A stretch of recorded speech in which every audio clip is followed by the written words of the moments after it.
जी बिल्कुल। यह कहानी एक किसान और उसके बेटों के बारे में है, जो एकता और सहमति के महत्व को स्पष्ट करती है। मैं आपके लिए 450 500 शब्दों के अंदर एक पूरी कहानी तैयार करता हूं। किसान और उसके चार बेटे। गांव के एक कोने में एक मेहनती किसान रहता था। उसके चार बेटे थे। किसान सीधा, सादा और मेहनती था, मगर उसकी सबसे बड़ी परेशानी यह थी कि उसके बेटे आपस में कभी इत्तेफाक न करते थे। छोटी सी बात पर वे लड़ने लगते, एक दूसरे को बुरा भला कहते और कभी कभी कई दिन तक एक दूसरे से बात भी न करते। किसान हर रोज उन्हें समझाओ कि बेटा, आप भाई हो, एक दूसरे का सहारा हो। अगर तुम आपस में लड़ते रहोगे तो दूसरों को मौका मिलेगा कि वे तुम्हें नुकसान पहुंचाएं। लेकिन बेटों के कान पर जूं तक न रेंगती। किसान दिन ब दिन परेशान रहने लगा।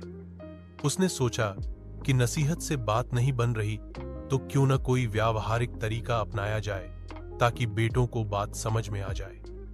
एक दिन उसने अपने चारों बेटों को बुलाया और कहा, मेरे बच्चों, आज मैं तुम्हें एक खास सबक सिखाना चाहता हूं।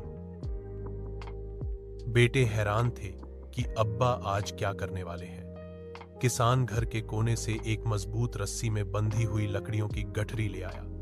उसने गठरी बड़े बेटे को दी और कहा, बेटा, इस गठरी को तोड़कर दिखाओ। बड़ा बेटा जवान और तंदुरुस्त था। उसने बड़ी ताकत लगाई मगर गठरी न टूटी। फिर दूसरा बेटा आया। उसने भी जोर आजमाया, लेकिन वह भी नाकाम रहा। तीसरे और चौथे बेटे ने भी कोशिश की मगर गठरी अपनी जगह मजबूत रही। सब थक हार कर बैठ गए। अब किसान ने गठरी खोल दी और लकड़ियां एक एक करके अलग कर दी। उसने कहा, अब इन लकड़ियों को तोड़कर दिखाओ। अब बड़ा बेटा हंसा और आसानी से एक लकड़ी तोड़ दी। बाकी बेटों ने भी चंद लम्हों में सारी लकड़ियां तोड़ डाली। किसान ने मुस्कुराकर कहा, देखा मेरे बच्चों, जब ये लकड़ियां इकट्ठी थीं, तो तुम चारों मिलकर भी उन्हें न तोड़ सके, लेकिन जब उन्हें अलग अलग किया गया तो हर एक आसानी से टूट गई। यही हाल तुम्हारा है। अगर तुम आपस में झगड़ते रहोगे और अलग अलग रहोगे तो लोग तुम्हें नुकसान पहुंचा लेंगे।